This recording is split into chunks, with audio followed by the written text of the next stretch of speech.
What's going on, everybody? I got Perry here next to me. Eric was supposed to be here, but unfortunately he couldn't be here. I don't know why. You got to put up with him if you want.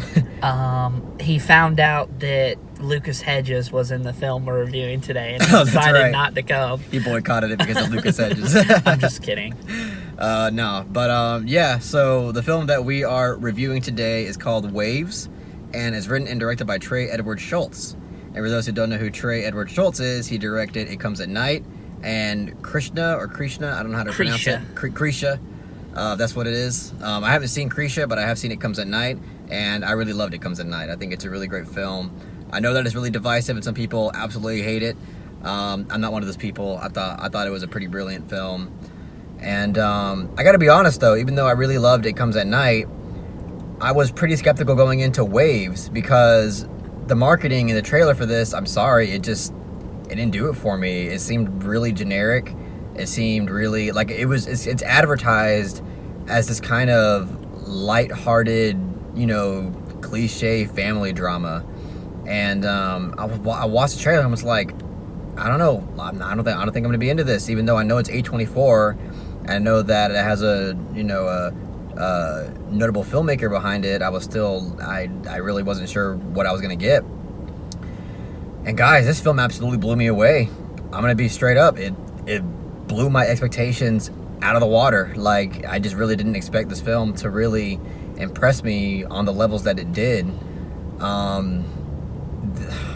Where do I even start with this film? It's just, once you leave the theater, you feel so heavy. Like, this is a heavy film. This is a film that, just a straight warning, it's really somber. Some people would call it pretty depressing overall. It's not a light film. This is not like a film that you could just pop in at any time and just be okay. Like, this is a film that really dives deep into real life issues and real actual problems that people deal with that some people don't want to talk about. And just a really a much heavier film than I expected. Also really intense and really suspenseful. And one thing that I really loved about this film was, on top of all those things, it's just really stylistic and creative on top of that. The way this film starts out, like, it had me hooked instantly. I mean, you would agree to that, Oh, right, yeah, Barry? definitely. Like, it just, the opening sequence to this, just stylistically, aesthetically, is just, like, if you're not, like, you can't not be hooked by this. Yeah. By the way the film opens, because it's just so gripping the way that it's done. And just with the camera movements and whatnot, like, this film has a lot of 360 like camera movements that go around like this. Mm-hmm. And I liked the way the camera movements were used overall, especially like in the first act. And there's also parts of this film where this is also used, but like the use of the 360 camera effect and just the way the camera moves, like, throughout the whole, like, first act of this film, it feels like I'm not in control. Like, it really makes you feel like you, as the audience member, don't have any control of what you can see and what's happening. And I really like that, because it kind of already puts you on edge without really doing much. And I also think it just does well with the theme of this movie, as well as, like, you not being able to control some things that are happening, and you just kind of have to sit there and just take it. And what I love about it, like, stylistically as well, is that the camera has, like, a mind of its own throughout a lot of this film, and I really like that. Like, you can really tell that the camera is doing its own thing, and it feels fitting for what it's going for. And on another thing, the score and the music in this was incredible. Like, I really enjoyed the score to this. And even, like, I think the score is done by Trent Reznor, and who else? Atticus Ross. And it's really well done. Just the way it's incorporated into this film is really immersive. It's really emotional.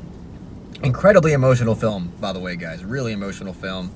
I don't think I cried during this film, but it definitely, at a few parts, got me a bit watery-eyed, because it's just kind of hard not to. But yeah, the score, and even, like, just the soundtrack to this, because this film also uses, like, actual songs. Most of it's rap music, but it also uses, like, other, like, kind of like soft music with actual lyrics and singing. And usually when that's used in films, I don't take to it very much because it just comes off as cheesy and hammy, and it's just like it's trying to force something out of you. But here it was just done so naturally and flawlessly that I really, really enjoyed it. And just overall, score and soundtrack, I really liked the way it was done in the film, and the film editing and everything else. Like, guys, like I have almost nothing but great things to say about this film. Like, I'm really surprised that I came out of it really loving it, really enjoying it and loving it this much, because wow, like it blew me away. I really, really enjoyed it. There's definitely more I have to talk about, but I've already talked a lot, so I'll go ahead and let Perry say any thoughts you might have on it. Yeah, just by the opening shot of this film, I knew I was in for something special. Oh yeah. And going back to the whole thing with the cameras doing the 360 angle, I think it was a great way of like conveying that the main character, or at least the character we focus on majority of the film, he's very selfish and he thinks the world revolves around him. Hence the 360 turning of the 360 turning up the camera. The acting in this movie was incredible. It was incredibly nuanced. And my God, the cinematography, like, I know this is a very superficial criticism, bringing up the Oscars, but if this film should get any Oscar attention, it definitely should be cinematography. Yeah. But I kid you not, it's not going to get anything. Which is sad, because in my opinion, this should be definitely in the Oscar conversation, hands down. Definitely.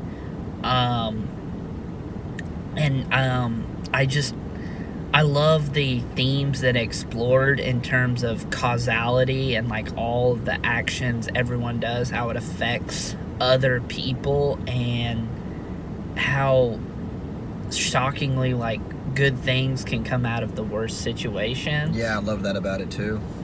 Yeah, and like Perry brought up, like, right after the film, I didn't really think about this, but like it really represents what the film's title is about, called Waves. And like you said, it's kind of about natural causality, whether it's positive or negative, and how like life can do things in a way that you, again, it goes back to the theme of like things are kind of out of your control, and natural things just happen and they crash, and you get certain results out of it, and some of them are positive, some of them are negative, and sometimes you can't have something that's good come out of anything unless you have the really negative stuff happen first. And I really enjoyed that out of the film as well. It's just so refreshing to see like a family drama, a film that feels so genuine and just so poignant and raw and emotional. Like this film was such a breath of fresh air for me. Yeah. Especially like in today's, like what passes for cinema these days.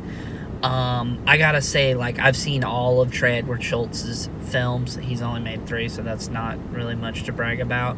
I'd say Krisha is his weakest. This is actually middle tier, and It Comes at Night, I think, is still his strongest film. Although I think this is his best shot film and best acted film. Fair enough. I disagree. This is where we don't agree, because actually, I mean, I love It Comes at Night, guys, but I think rewatch it again. I will. I did only watch it once in theaters, but Waves, I just think, impressed me more. Like, I mean, I'm gonna go back and watch It Comes at Night, but like, if I'm just judging right now, like, Waves just really impressed me on a whole different level, and I think Waves is his best film. It's not by far his best film, but I think it is his best film overall. I just really, really loved the overall approach and the vision to this film. I thought it was really effective. And again, like, this is not for the faint of heart. This is not a lighthearted film. You have to go into this film expecting some pretty dark, grounded shit to happen. Definitely. And it's a really mature film, and it dives into really uncomfortable themes, but really honest themes. Yeah. And I just love that about this film. It's a really honest film. And, there's one, I could see... So, this film, I wouldn't say that it has a first and second and third act structure. This is a film that's basically just divided up into 2 halves. Yeah, you have the first definitely. half, and you have the second half. And I can see people thinking that the second half of this film wasn't as good as the first half. I can see people walking out of the film saying that. For me personally, I think that each half did what it wanted to do really well. Yeah. They both aim to do two different things, and they were both done really well, and I wouldn't say that one is better than the other. I would just say that they both achieved what they wanted to do very well. Oh yeah, definitely.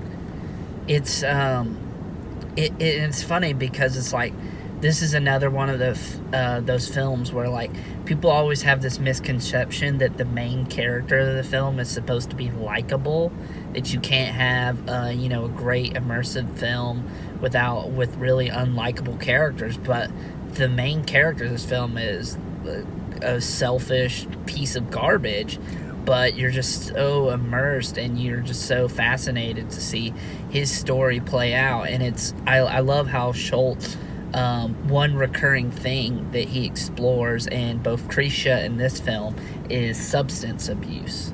Yeah.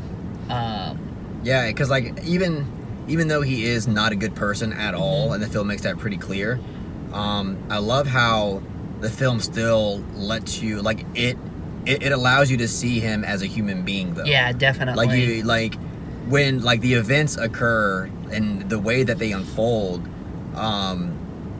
it's just a really unfortunate series of events. Like Yeah. you don't think of it like you don't think of him as like a really like evil person, because you got to see what led to that. You just see them as a very flawed person, and just a series of his actions just got out of just spiraled out of control, and then we got an unfortunate product out of that. Definitely. But the film doesn't paint it as black and white. It just allows you to see everybody as human beings, and that's what I love a lot about the film too. It's just a really nuanced, deep film on top of that. Yeah, and the film really knows how to get reactions out of people. Our theater react, yeah. Yeah, because when certain scenes happen, people were gasping and saying, "Oh my god! Oh my god!" Yeah, there were some serious reactions in the theater. Like I haven't been to a film where like the reactions were this notable. Like I was like, wow. I'd say reacted. Parasite got some pretty good reactions too. That's true. But like people like. It's been a while since I've seen like a lot of people genuinely like gasp. Yeah. And just be like, oh my god, that just happened. Yeah, did you want to say something? The theater we were in was packed, which was nice, but it was a small theater, so. And it sucks because like this movie, like this film Waves, it's such a great film, and it's one of the best films I've seen all year. But it's going to be so overlooked considering all the things that are coming out around it. I kid you not, people are going to be flocking to see, Knives Out, Frozen 2, and, It's a limited release, too, so it has that going against it. Yeah, but it's just so unfortunate because, I mean, I haven't seen Frozen 2 yet, I haven't seen Knives Out yet, but I'd be very shocked if they were better than this film. Yeah, I totally agree. This is a film that really anybody could watch. You have to prepare yourself for some pretty somber, kind of depressing content. Yeah. But honest content. Definitely. And even Lucas Hedges, who's not the best actor, he was actually pretty good in this film. I think he was cast in... I feel like he can be good if he's cast in the right role, because there are some times where I just think his acting is terrible. But then there are films like this where I'm like, okay, they chose Lucas Hedges for a reason because he brings that, like, awkwardness to it. I wouldn't say stilted. Sometimes he can come off as stilted. But when he plays really awkward characters like he did in Waves, I think he's kind of like the perfect fit. Yeah, I could definitely see that. By the way, this film used 2 rap songs that I absolutely love. Used a Tyler, the Creator song. I was like, that's fucking awesome. And a Kendrick Lamar song too, and I was like, hell yeah. Like it just and it's awesome because the way it was incorporated in the film was so satisfying too, because the way it was edited, it just felt so right at the moment. So I was like, that was really cool. I really enjoyed that. I want to like jam to the soundtrack now that I've seen right? the film. It's like the soundtrack's awesome. Yeah, it's really well done, guys. I honestly don't really have much like negative things to say about it.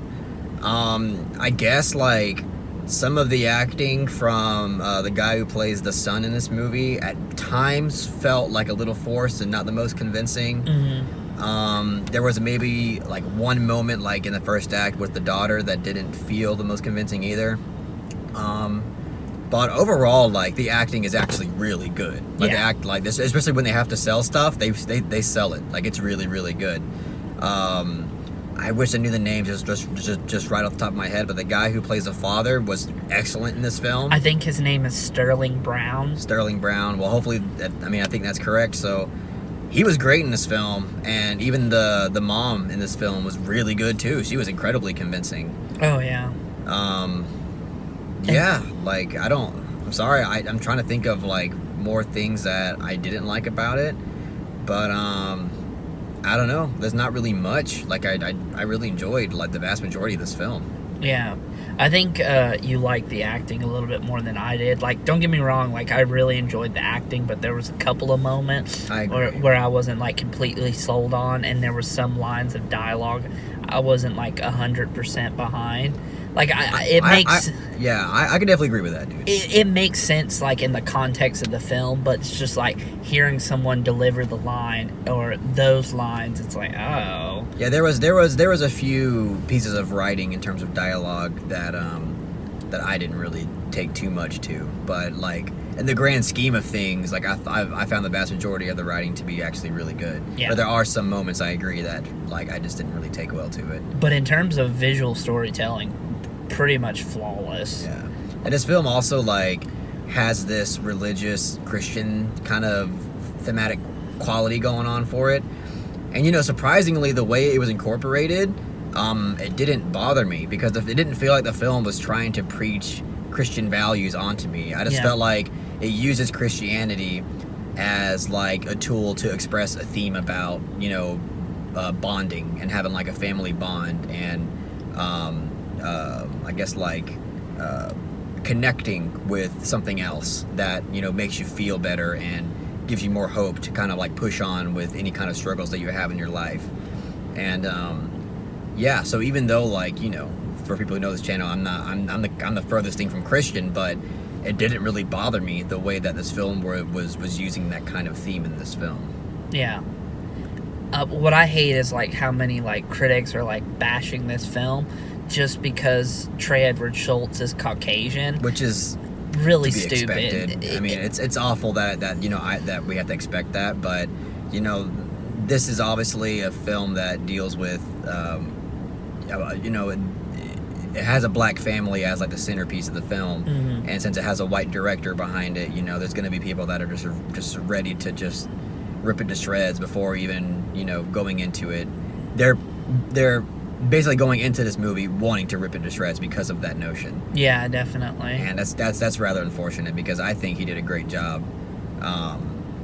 We were already reading a review of somebody saying that this film was hollow, and how what did it say? It's something about using a black family as something. A corporate product. A corporate product. I don't get it.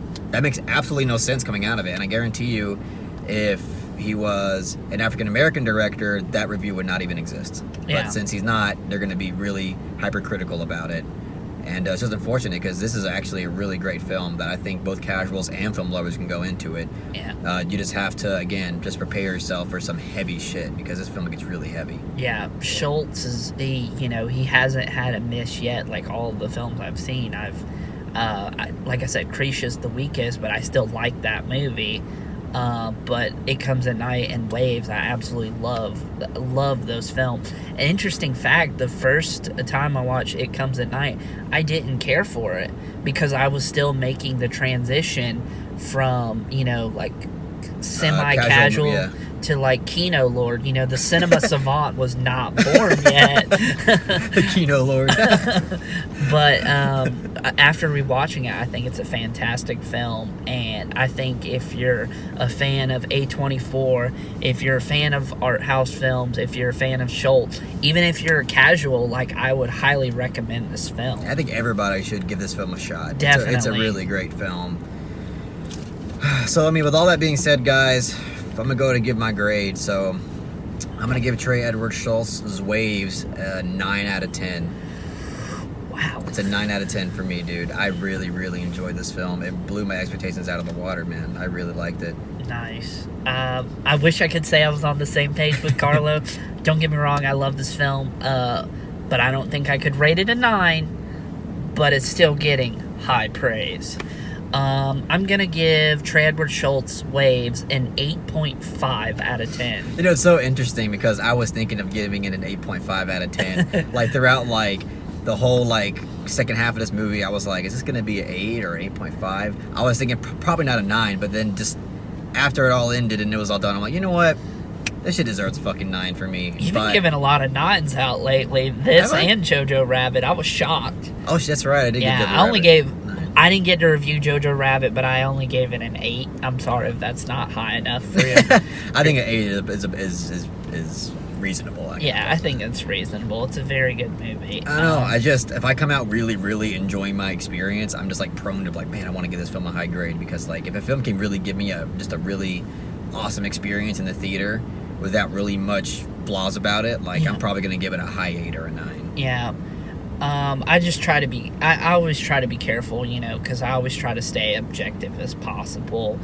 So I always try to, like, hold off on, like, giving 9s. I'm definitely very stingy with the 10s, and you kind of have to be. Yep, you kind of have to be if you want to be a Kino Lord. Yeah, definitely. A true Kino Lord. Or what is it? A cinema savant. Yeah. I mean, I make... being the cinema savant look easy. It is not easy, guys. It is very hard. People call me pretentious all the time. All right, guys. I guess that's it. That's all we got to say about Waves. If you've seen it, let me know what you thought about it in the comment section. That'd be awesome. And if you really enjoyed what we had to say about Waves, please give this video a thumbs up and share it amongst your friends. And don't forget to subscribe to the channel to be updated on more film-related content. Please subscribe. We need to hit 5,000 already. We need to hit 5,000.